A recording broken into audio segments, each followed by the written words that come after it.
कुमार स्वामी खुद तत्पर सूत्र है, सूत्र ग्रंथ माना जाता है। संस्कृत में तत्पर सूत्र की रचना कुमार स्वामी महाराज ने की है, जिसका अपर नाम मोक्ष शास्त्र भी है। इसमें 10 अध्याय हैं और भिन्न अध्यायों में भिन्न तत्वों का वर्णन किया है और सूक्ष्म सूत्र जो होता है वह गंभीर अर्थ को लेकर के होता है और उस सूत्र की गहराई तक पहुंचने के लिए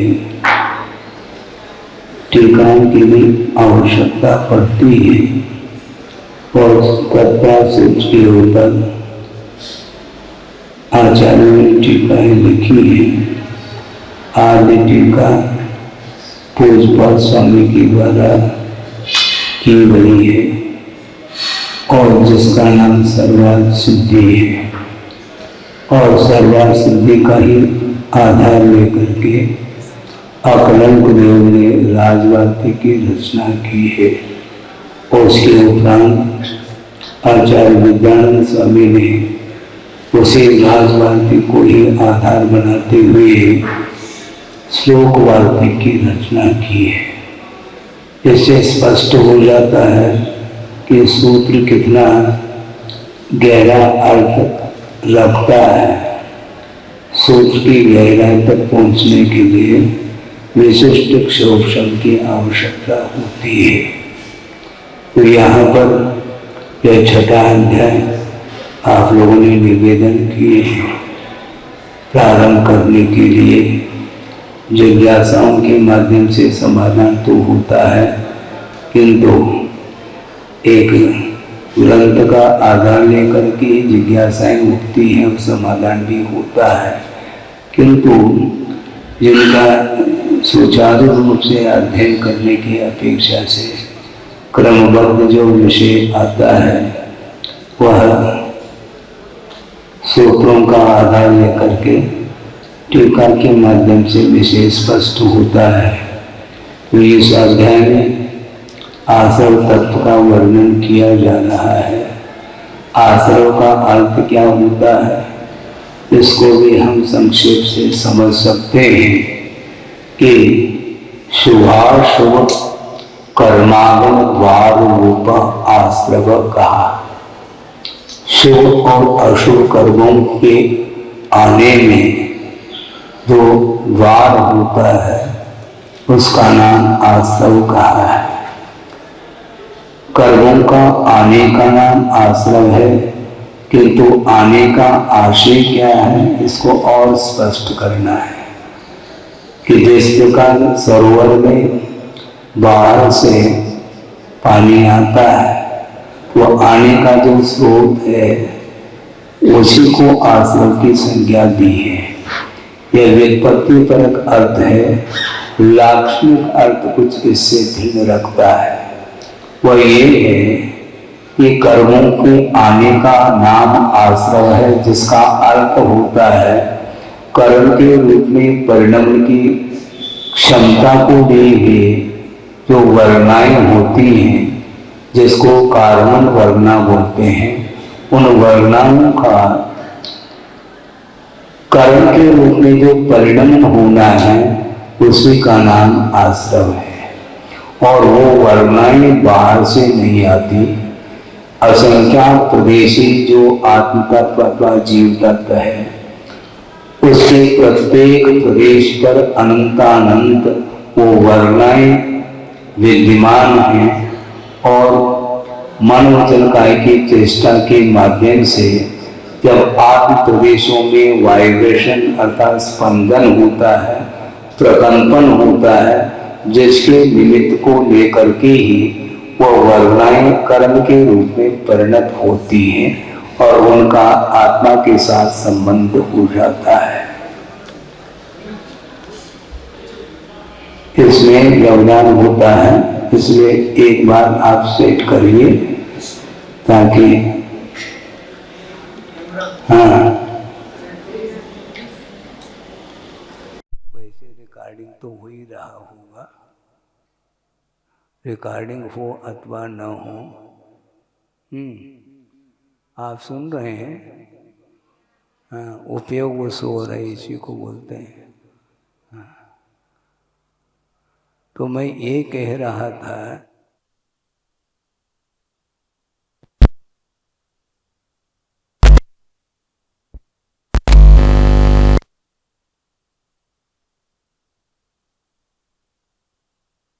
उपचय की संज्ञा दी है। इसका अर्थ है वह कर्म के रूप में परिणमन करने की योग्यता को लिए हुए वो वर्गनाएँ हैं, वो मटेरियल जिसको बोलते हैं, वो आत्मा के प्रत्येक प्रदेश पर अनंतानंत संख्या के रूप में वो विद्यमान हैं और वो मन वचन काय की चेष्टा के निमित्त को लेकर के ही वे वर्गनाएँ कर्म के रूप में परिणत होती हैं, जिसका नाम आश्रव कहा है। श्रव धातु बहने के अर्थ में आता है, किंतु यहाँ पर उसका आशय टीकाकारों ने ये लिया, परिणमन का नाम आश्रव है और परिणत होने के उपरांत आत्मा के साथ एक में होने का नाम बंध कहा है। आत्म कर्मणो हो अन्योन्य प्रदेशानुप्रवेशात्मको बंध, ऐसी बंध की व्याख्या मिलती है। आत्म प्रदेशों का और कर्म प्रदेशों का, इन दोनों का परस्पर में संश्लेष होने का नाम बंध कहा है। और आश्रव और बंध यद्यपि स्वरूप के अपेक्षा से अंतर को लिए हुए हैं, किंतु एक समयवर्ती यह परिणति है। ये नहीं समझना चाहिए कि आश्रव पहला होता है उसके बाद बंध होता है। समय भेद नहीं है। जिस समय वह वर्णाएँ कर्म के रूप में परिणत हो रही हैं, उसी समय आत्म प्रदेशों के साथ उनका संश्लेष संबंध होता है। उस संबंध का नाम बंध है और परिणमन का नाम आश्रव है, ऐसा इसका आशय है। इसलिए प्रथम सूत्र आ रहा है कि योग किसको बोलते हैं। काय वांग मनः कर्म योग, ऐसा कहा। कर्म का अर्थ यहाँ पर ज्ञानावरणादि कर्म नहीं लेना। कर्म का अर्थ प्रवृत्ति, चेष्टा जिसको बोलते हैं, वह मन संबंधी, वचन संबंधी और शरीर संबंधी जो प्रवृत्ति होती है, उस प्रवृत्ति के माध्यम से ही आत्म प्रदेशों में वाइब्रेशन अर्थात स्पंदन होता है और स्पंदन के माध्यम से कर्म वर्गनाएँ कर्म के रूप में परिणत होती हैं। ये सारा विषय श्रद्धान का विषय है, वह देखने में नहीं आ सकता। अभी हम वहाँ पहुँच गए हैं, हथकरघा आदि स्कूल आदि में भी जा कर के वहाँ की सारी गतिविधि को देखा और ज्ञान भी हुआ। इस प्रकार कर्म वर्णाओं को हम देखना चाहें, परखना चाहें तो ये संभव नहीं है। और यह निरंतर चेष्टाएं होती रहती हैं और वो चेष्टाएं बुद्धिपूर्वक भी होती हैं और अबुद्धिपूर्वक भी चेष्टाएं होती हैं। उन चेष्टाओं के माध्यम से ही कर्म का आश्रव होता है, ऐसा कहा है। कर्मकांड आदि जो गोमटसार कर्मकांड आदि ग्रंथ हैं, सिद्धांत ग्रंथ, उसमें भी यही विषय पाया जाता है। देहोदयेन सह्यो जीवो आहरदि कम्मणो कम्मम परिसमयम सौवंगम तत्तायस पिंडवो जलम। इस प्रकार एक गाथा आती है शुरुआत में, देहोदयेन सहितः, शरीर नाम कर्म के उदय से युक्त जो जीव है वह क्या करता है, आहरदि ग्रहण करता है, कम्मनो कम्मम कर्म वर्गनाओं को और 9 कर्म वर्णाओं को शरीर नाम कर्म के उदय से वह ग्रहण करता है। कब कब ग्रहण करता है? परिसमयम, प्रत्येक समय वह वर्णाएं ग्रहित हो रही हैं। ऐसा एक समय भी नहीं जा रहा है जिस समय वो वर्णाएं ग्रहित नहीं हो रही हों। कैसे? तप्ताय से पिंड वो जलम, ऐसा कहा। तप्त अय पिंड, तपा हुआ जो लोह का पिंड है, वह जिस प्रकार सर्वांग रूप से जल को ग्रहण कर लेता है, चूस लेता है, उसी प्रकार ये कर्म वर्णाएं कर्म के रूप में परिणत होती रहती हैं, जिसको आश्रव की संज्ञा दी है। वह आश्रव परिणाम के ऊपर ही निर्धारित है। किस जीव के किस प्रकार के परिणाम होते हैं, जिन परिणामों के माध्यम से उन कर्मों का आश्रव होता है। आश्रव को कैसे रोके महाराज? जो आश्रव के लिए जो कारण हैं, उन कारणों से हम ऊपर उठेंगे तो संवर के लिए कारण सामने आएंगे। तो संवर के जितने भी कारण हैं, उन्हीं साधनों के माध्यम से कर्म का जो आश्रव है वह रुक सकता है। क्योंकि 9वें अध्याय में स्पष्ट किया है, आश्रव निरोधः संवरः। जो आश्रव का निरोध होता है उसका नाम संवर है। और ये आश्रव प्रति समय हो रहा है, और गुणस्थान की विवक्षा से भिन्न भिन्न गुणस्थानों में भिन्न भिन्न परिणामों को लेकर के, और उसमें कषाय की परिणति के ऊपर ही वह आश्रव भी निर्धारित होता है। और वह कषाय के साथ यदि आश्रव होता है उसका नाम सांप्रायिक आश्रव कहा है। और कषाय रहित जो आश्रव होता है जिसका नाम इर्यापत आश्रव कहा है। तो प्रत्येक समय कोई न कोई कर्म का कषाय का उदय होता है। उस कषाय के उदय में कर्म का आश्रव होता है, उसको रोका नहीं जा सकता।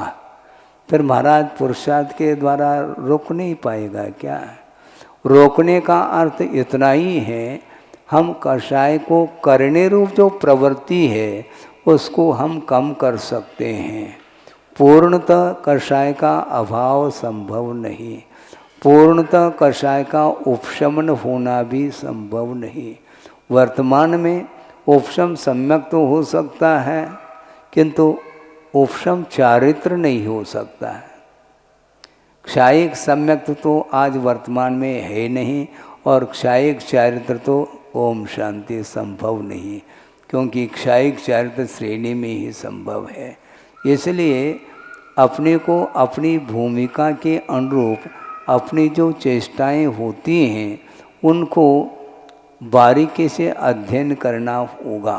और शुरुआत में अपनी भूमिका के अनुरूप जो आश्रव होता है, तो करने रूप जो आश्रव है उसको रोका जा सकता है, परसेंटेज में ही रोका जा सकता है।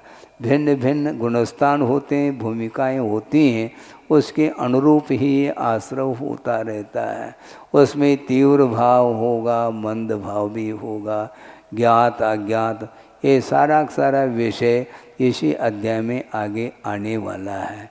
इसलिए संक्षेप में ये अर्थ निकला कि आत्म प्रदेशों में जो स्पंदन है उसके माध्यम से कर्म का आश्रव होता है। और उन आत्म प्रदेशों में जो स्पंदन हो रहा है उसमें निमित्त क्या है? मन वचन काय की चेष्टा। निमित्त भेदात् त्रिधा भिद्यते, ऐसा कहा है। निमित्त के माध्यम से वह योग 3 भागों में बट जाता है। एक इंद्रिय है तो उसके पास वचन प्रवृत्ति नहीं और मन प्रवृत्ति भी नहीं, मात्र कायिक चेष्टा के माध्यम से उसमें आश्रव होता रहता है। और धीरे धीरे इंद्रियां बढ़ती चली जाती हैं तो वचन प्रवृत्ति भी प्रारंभ होती है, मन प्रवृत्ति भी प्रारंभ होती। मन के माध्यम से भी आश्रव होता है। और मन में जो विचार उत्पन्न होते हैं उसका संवेदन स्वयं को ही हो सकता है। किस प्रकार के अपने मन में विचार उत्पन्न हो रहे हैं, क्यों हो रहे हैं, कितने किस निमित्त को लेकर के हो रहे हैं, ये सारा सारा विषय संवेदन का विषय बनता है। और संवेदन जो होता है वो स्वयं का ही होता है। मेरे अंदर जो विचार उत्पन्न हो रहे हैं वो आपके बुद्धि का विषय नहीं बन सकता। आपके भीतर जो विचार उत्पन्न हो रहे हैं वह मेरे बुद्धि का विषय नहीं बन सकता। इसलिए अपने अपने विचारों को, उसका परीक्षण स्वयं को ही करना है। किन किन निमित्तों को लेकर के कैसे कैसे संक्लेश परिणाम हो सकते हैं, विशुद्ध परिणाम हो सकते हैं, ये सारा सारा विषय अपने ऊपर ही निर्धारित है। साथ साथ कोई भी जिज्ञासाएं हो सकती हैं, वो भी आप लोग सामने रख सकते हैं, जिसके माध्यम से समाधान भी मिल सकता है? कोई विचार उत्पन्न हो सकते हैं, हो रहे हैं क्या? क्योंकि निरंतर चेष्टाएं होती हैं और किसी न किसी निमित्त को लेकर के वो भाव उत्पन्न होते हैं, और वह निमित्त स्मृति के रूप में भी आ सकता है। सामने इंद्रिय का विषय भी बन सकता है और नहीं भी बन सकता है। अतीत में जो विषय इंद्रिय के द्वारा गृहीत हुआ है, उसी विषय को लेकर के मन में अनेक प्रकार के विचार उत्पन्न हो सकते हैं। उनको भी रोकने का पुरुषार्थ हमें करना है।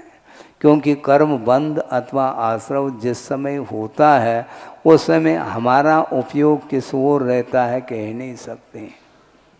लगता ऐसा है कि हमारे परिणाम अच्छे चल रहे हैं, हाँ, लेकिन विविध प्रकार के परिणाम हो सकते हैं। परिणाम होने में देर नहीं, क्योंकि प्रति समय आश्रव हो रहा है और समय को पकड़ना कठिन है। समय ये काल की इकाई मानी जाती है, और एक समय में जो कर्म वर्णाएं कर्म के रूप में परिणत होती हैं, वो कितनी होती हैं? तो आगम में उल्लेख मिलता है, सिद्धों के अनंतवें भाग और अभव्य राशि से अनंत गुणे युक्तानंत प्रमाण, यह अभव्य जीवों की राशि है। उससे अनंत गुणी संख्या में, क्वांटिटी में प्रति समय कर्म वर्णाएं कर्म के रूप में परिणत हो रही हैं। और योग वसादोद विसृतम भी कहा, और योग में विसदृशता है, उसके माध्यम से भी कम वेशी को लेकर के आश्रव होता है। और इतनी संख्या में प्रति समय वो वर्णाएं कर्म के रूप में परिणत हो रही हैं, वो दिखाई नहीं पड़ता। अब क्या करेंगे हम, कैसे करेंगे महाराज? करना कुछ नहीं है, अपने उपयोग को अथवा मन को संयत रखना होता है। अनावश्यक जो विचार उत्पन्न होते हैं वो नहीं होना चाहिए, बल्कि दूसरे के हित को लेकर के जो विचार उत्पन्न होते हैं उनके माध्यम से शुभाश्रव होता है। और दूसरे के अहित के बारे में यदि विचार उत्पन्न होंगे, उसके माध्यम से पाप का ही आश्रव होता है। ऐसा आगे के सूत्र में स्पष्ट करने वाले हैं। तो अपने परिणाम दूसरे के प्रति किस प्रकार के परिणाम होते हैं, पकड़ना बहुत कठिन है। हाँ, विचार जो उत्पन्न हो रहे हैं उसका संवेदन करता स्वयं ही है, और कुछ हद तक वह ज्ञान हो भी सकता है दूसरे की चेष्टाओं को देख करके, किंतु वह भी एकमात्र अनुमान का विषय बनता है। लेकिन प्रत्यक्ष ज्ञान का विषय जो बनता है वह परोक्ष ज्ञान का विषय नहीं बन सकता। इसलिए दूसरे के हित के बारे में यदि सोचते हैं तो वह धर्म ध्यान के भीतर आता है, और दूसरे के अहित के बारे में यदि विचार उत्पन्न होते हैं तो उसके माध्यम से क्या होगा?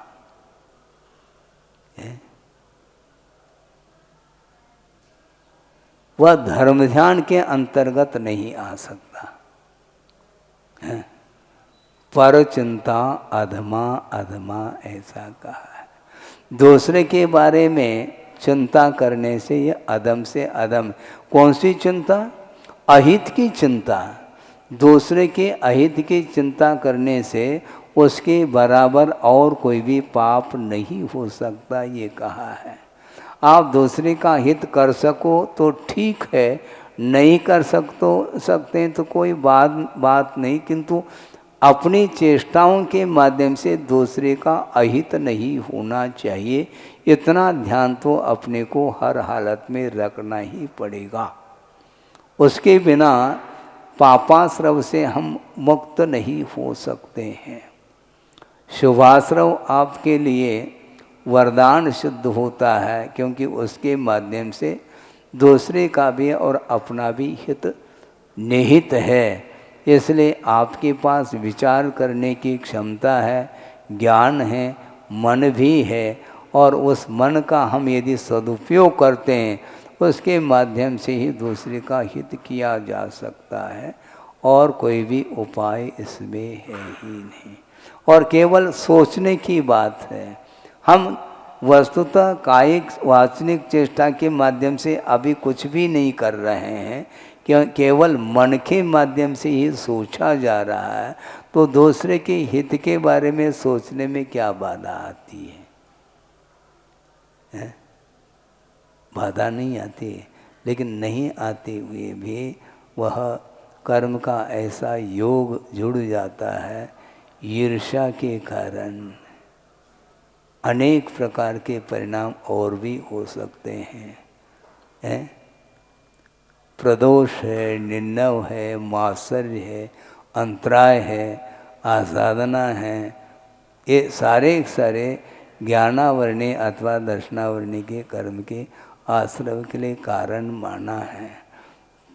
कभी कभी ऐसे लोग भी जिज्ञासा रखते हैं, महाराज हम इतना पुरुषार्थ करते हैं, इसके उपरांत भी ज्ञान उत्पन्न नहीं होता, क्षोभ्रम नहीं होता, इसका कारण क्या है? कारण इतना ही है, जो ज्ञानावरणी कर्म का बंद किया है उसमें जो अनुभाग पड़ा है और वह वर्तमान में उदय में आ रहा है। इसलिए बार बार समझाने के उपरांत भी ज्ञान उत्पन्न नहीं होता है। और ज्ञान उत्पन्न होने के उपरांत भी यदि वह उपयोग में नहीं आ रहा है तो उस ज्ञान का क्या प्रयोजन सिद्ध होगा? एक को ज्ञानावरणी कर्म का क्षोभ्रम पर्याप्त मात्रा में है ऐसा मान के चल रहे हैं, और एक को ज्ञानावरणी कर्म का क्षोभ्रम अपेक्षाकृत बहुत अल्प मात्रा में क्षोभ्रम हुआ है।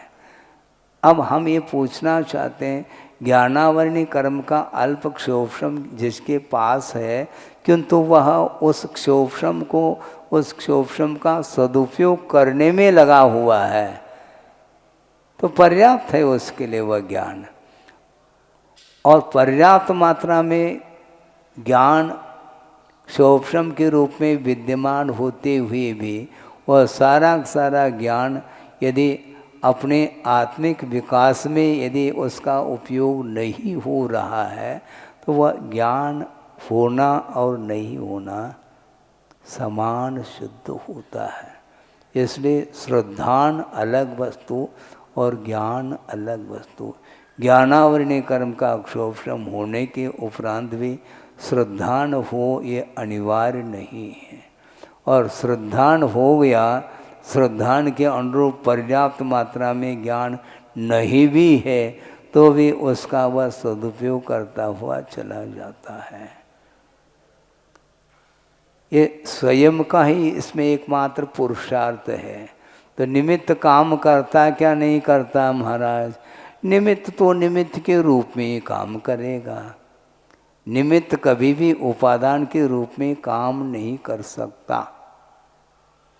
और निमित्त में भी एक बहिरंग निमित्त होता है, एक अंतरंग निमित्त होता है। जैसे छात्र अथवा छात्राएं होती हैं, वो निरंतर जो आपने पढ़ाया सिखाया है उसको बार बार वह पुरुषार्थ करती चली जाती हैं, तो ज्ञान का क्षोभम उसका बढ़ता चला जाता है। तो ये अंतरंग पुरुषार्थ माना जाता है। आपने तो पुरुषार्थ पूरा पूरा किया है, किंतु आपका बहिरंग पुरुषार्थ उसके लिए माना जाएगा। अंतरंग पुरुषार्थ वो यदि करते हैं तो निश्चित रूप से क्षोभम बढ़ता चला जाता। उसी प्रकार ये जितने भी आगम ग्रंथ हैं ये बहिरंग निमित्त के रूप में ही स्वीकार किया है, अंतरंग निमित्त के रूप में नहीं। ये द्रव्यागम माना जाता है, भावागम अलग है। तो ये द्रव्यागम जो है यह वचनात्मक होता है, जो भावागम होता है वह ज्ञानात्मक होता है। उसका संबंध आत्मा के साथ तादात्म्य को लेकर के रहता है। इसलिए आगम जो कुछ भी अपने पुण्य के उदय में उपलब्ध है उसको जो जितना इसका सदुपयोग करने का पुरुषार्थ करता है तो निश्चित रूप से उसका आश्रव रुकेगा अपनी भूमिका के अनुरूप। इसलिए मन वचन काय की चेष्टा के माध्यम से जो कर्म वर्गनाएँ हैं उनका कर्म के रूप में परिणत होने का नाम आश्रव ऐसा कहा है। आपका उपयोग आश्रव की ओर हो अथवा न हो, चेष्टाओं के माध्यम से आश्रव तो होगा। कोई भी कार्य करते हैं तो प्रति समय परिणाम थोड़ी होते रहते हैं। एक बार वह लाइन पकड़ ली, जैसे मान लो 20-25 किलोमीटर विहार करना है तो एक बार ठान लिया, और प्रति कदम क्या उपयोग उस ओर है क्या आपका, हमें चलना है नहीं। एक बार पैरों के लिए गति दे दी तो चलना ही चलना होता है। उसी प्रकार एक कार्य के प्रति आपने संकल्प कर लिया है मुझे ऐसा करना है, वह करता ही चला जाता है। उसका अभिप्राय किस रूप में है या उसका स्वयं का विषय माना जाता है। करना चाहें तो शुभाश्रव भी कर सकते हैं, नहीं है तो पापाश्रव अशुभाश्रव तो होता ही रहता है। तो मन वचन काय की चेष्टा को शुभात्मक करने का पुरुषार्थ अपने को करना चाहिए। गुरुदेव ने यहाँ तक कहा था, देखो मानव के लिए कितना प्रबंध है? जनबिंब भी है, आगम भी है। आगम को व्याख्यान करने वाले और भी गुरु आदि के हैं, शोभम भी है। उसके पास कौन सा साधन है? जो जंगलों में रहते हैं पशु पक्षी आदि, उनके पास भी बुद्धि है, उसके पास भी मन है, उसके पास भी विचार विमर्श करने की क्षमता है।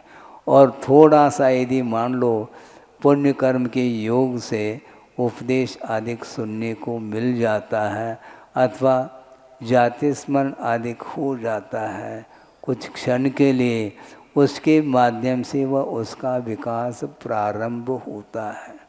और ऐसा तक ग्रंथ में पढ़ने को मिलता है। उत्कृष्ट आयु मान लो एक पूर्व कोटि की है पशु की, तो उस उतने काल में वह सम्यक दर्शन को प्राप्त कर लेता है और संयमा संयम को भी अंगीकार कर लेता है, और निरंतर उतने दीर्घ काल तक उसका गुणस्थान बना रहता है। कैसा पुरुषार्थ करता होगा? आपस में कोई चर्चा इत्यादि वो भी करते हैं क्या? क्या करने के लिए उनके पास कौन सा साधन है? इसके उपरांत भी एक श्रद्धान का विषय है, जो गाढ़ श्रद्धान हो जाता है। एक बार संकल्प ले लिया तो अंत तक उस संकल्प को बरकरार बनाए रखते हैं वो। और आज कितनी आयु है? थोड़ी सी आयु है, 60 70 80 साल हुआ नहीं, बस परिवर्तन होना है, और वो पूर्व कोटि तक उसका पालन करते हैं। कैसा श्रद्धान होता हुआ उसका। अब हम तो बहुत जल्दी ऊब जाते हैं, तो वो क्या ऊबते हैं। ये उत्कृष्ट काल माना गया संयमा संयम का, वह पंचम गुणस्थान का वह काल तिरिंश में भी पाया जाता है, तो मनुष्य में तो पाया जाता है। तो इसलिए मनवचन काय की चेष्टा का नाम यहाँ पर आश्रव कहा अथवा योग कहा है। हाँ, योग चेष्टाएं कम होनी चाहिए, क्योंकि उसके माध्यम से वाइब्रेशन जितना बढ़ेगा उतना ही कर्म का आश्रव होगा। जो जितना शांत रहता है वाइब्रेशन कम होता है। जितनी आकुलता ज़्यादा होगी उतनी ही योग की गति बढ़ती जाती है। हाँ, आकुल व्याकुल बहुत जल्दी हो जाता है। क्रियाएं करें, निषेध नहीं, आवश्यक हैं, किंतु उन क्रियाओं को करते समय आकुलता का अभाव होना चाहिए। ये आकुलता की पहचान है क्या नहीं है? बोलो। आकुलताएं होती हैं है? जैसे हाँ हाँ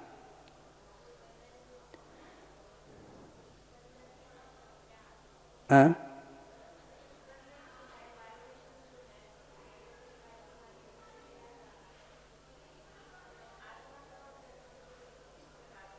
किस प्रकार मत पूछो। चेष्टाएं जो होती हैं उन चेष्टाओं के माध्यम से स्पंदन होता है। हम थोड़ा सा इस विषय को इस ढंग से देना चाहते हैं कि बहुत जल्दी एक्सर्शन हो जाता है। एक्सर्शन क्यों हुआ? ज़्यादा वाइब्रेशन हुआ।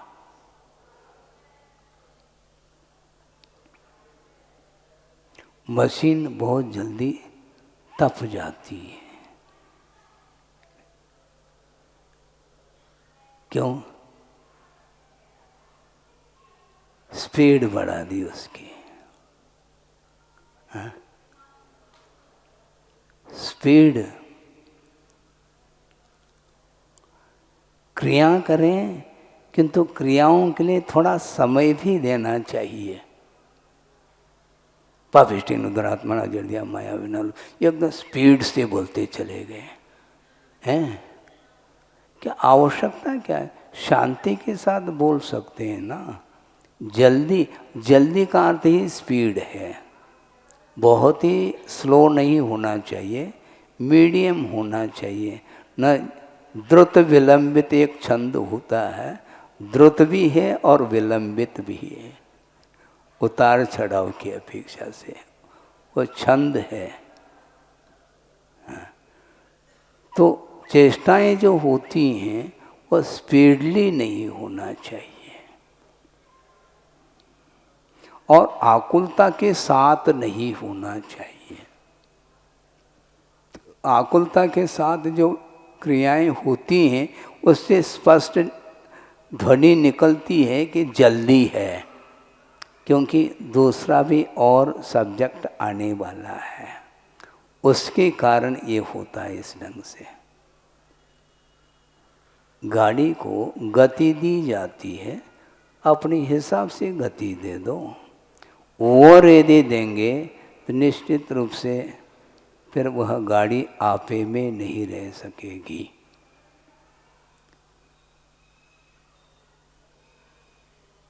अस्सी स्पीड से भी गाड़ी चलाई गाड़ी को गति दे सकते हैं, 90 स्पीड से भी। उसकी कैपेसिटी मान लो संभव है 120 की है मान लो, लेकिन वो पूरी जो ना गति दे दें तो संभालना बहुत कठिन है। फिर अनबैलेंस हो जाएगा। वो संभालते संभालते संभालते वह हाथ से वह हैंडल छूट सकता है। तो इतनी आकुलता क्यों? जो फ्लाइट से जा रहा है इससे स्पष्ट है उसकी बहुत आकुलता है, क्योंकि कम समय में वह दूरी को तय करना चाहता है, क्योंकि वह समय बचेगा तो वह सारा समय बिजनेस के लिए और काम में आएगा। ऐसे उसके विचार हैं। ये आकुलता तो है ही। माला भी फेर रहे हैं तो स्पीड से फेर रहे हैं। अरे पंच परमेष्टि का स्मरण करना है तो आप एक ही माला फेरो, कोई बाधा नहीं, किंतु कम से कम स्पीडली ना फेरो। रुको तो नमो अरहंताणम, तो इसमें एक उपयोग लगता है। और नमो अरहंताणम इतने काल में पूरा नमोकार मंत्र हो गया मान लो, तब क्या होगा? वो उपयोग का विषय ही नहीं बन पाता। आराधना जो की जाती है वो निराकुल होकर के करिए। चेष्टा तो अपन ही कर रहे हैं, किंतु चेष्टा में जो आकुलता हो रही है उसको रोकना है। आकुलता बढ़ेगी, वाइब्रेशन बढ़ेगा। हाँ, बिल्कुल शांत, क्योंकि उसमें इच्छा का निरोध है। आराधना में उपयोग टिकना चाहिए, वो टिक नहीं पा रहा है और वह चेष्टा होती चली जा रही है और वह एग्जर्शन हो जाता है। दोबारा एक माला फेरने की भी इच्छा उसकी नहीं हो पाती। एक ही माला फेरो, कोई बाधा नहीं।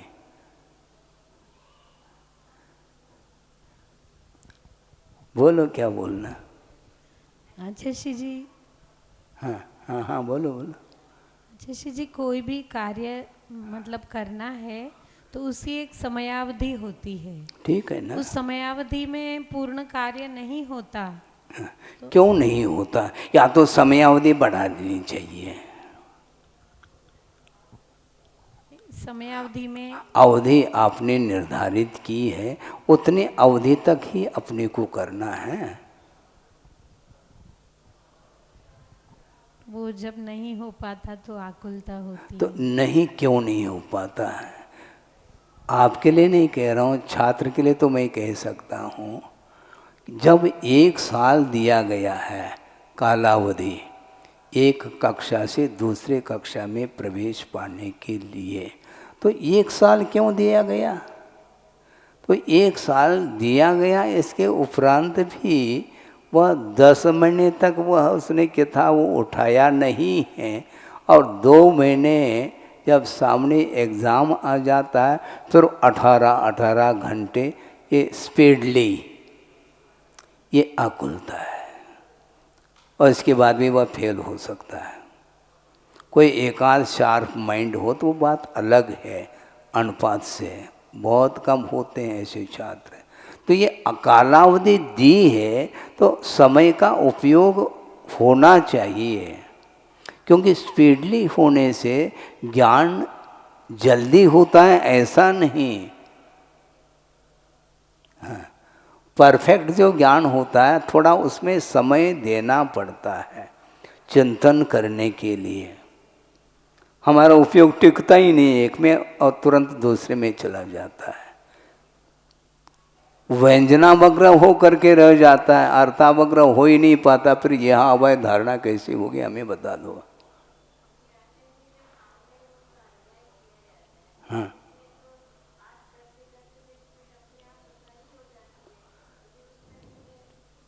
क्या होता है?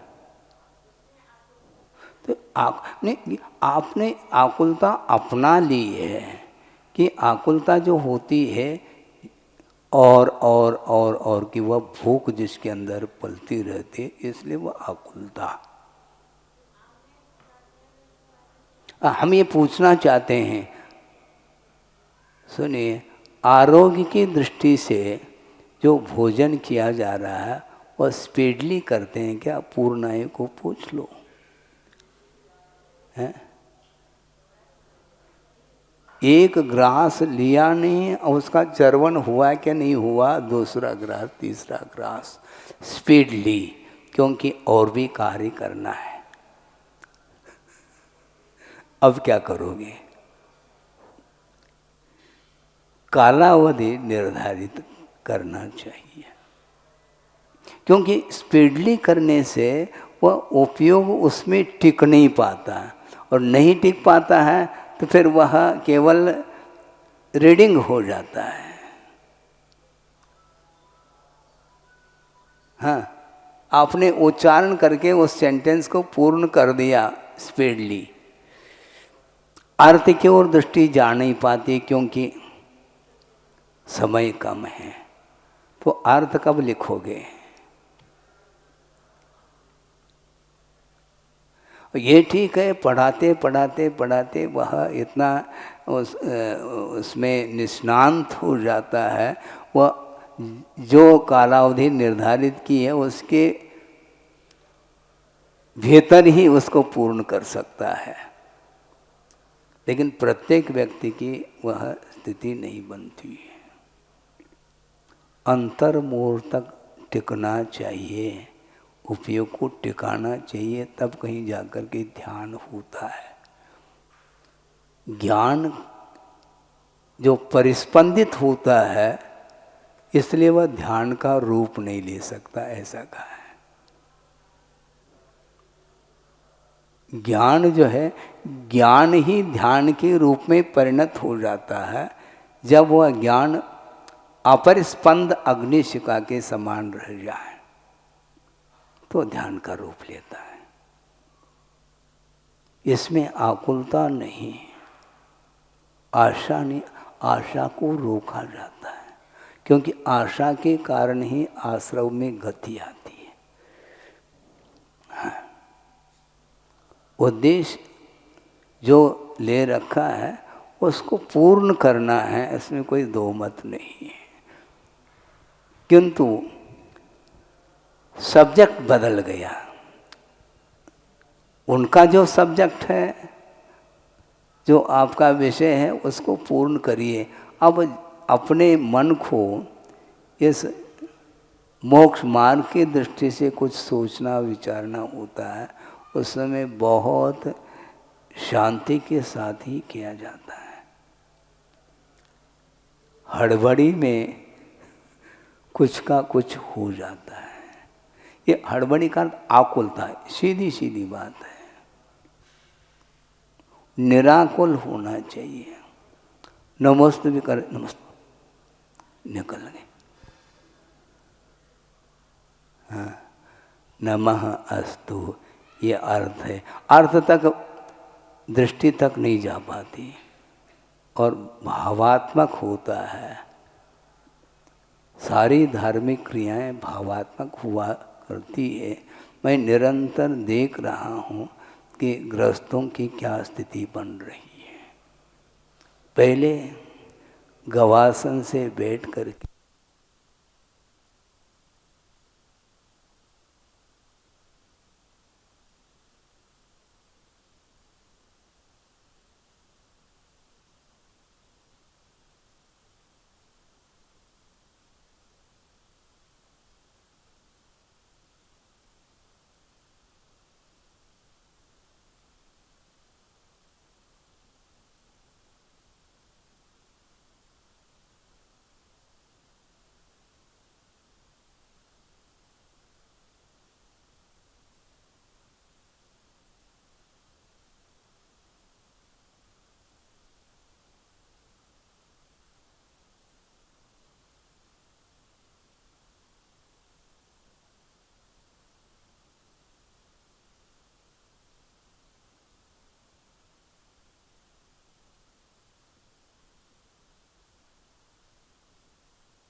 हमारे बने रह सकते हैं निराकुल भाव के साथ, क्योंकि इच्छाओं के कारण ही उन चेष्टाओं में गति आती है, और गति आती है उसमें अनुभाग इत्यादि व्यवस्थित नहीं कर पाता।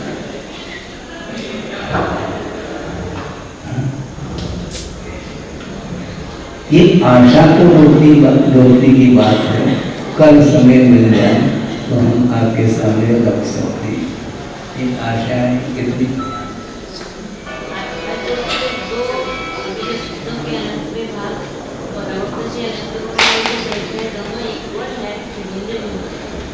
भिन्न है ऐसा हम नहीं कहना चाहते हैं। सिद्धानंतिम भागम अभव्य सिद्धानंत गुणमेव ऐसा कहा। इस विषय को लेकर के कल थोड़ा सा विषय रखने का मैं पुरुषार्थ करूंगा। कहाँ तक वह विषय बैठ सकता है ये आगम से ही समझना है, आपको भी और हमें भी। निर्णयात्मक मैं कुछ कहूँगा नहीं, किंतु विषय तो मैं रख सकता हूँ। कहाँ तक वह बात बैठ सकती है आगम से बैठालने का पुरुषार्थ करें, नहीं है तो एकमात्र श्रद्धांत का विषय तो बनता है। बोधि समाधि परिणाम शुद्धि स्वात्मोपलब्धि शिव सुख सिद्धि चिंतामणिम चिंतित वस्तुदाने वामंद मानस्य ममास्तु देवी। परम पूजा आचार्य गुरुवर श्री विद्यासागर जी मुनि महाराज की जय।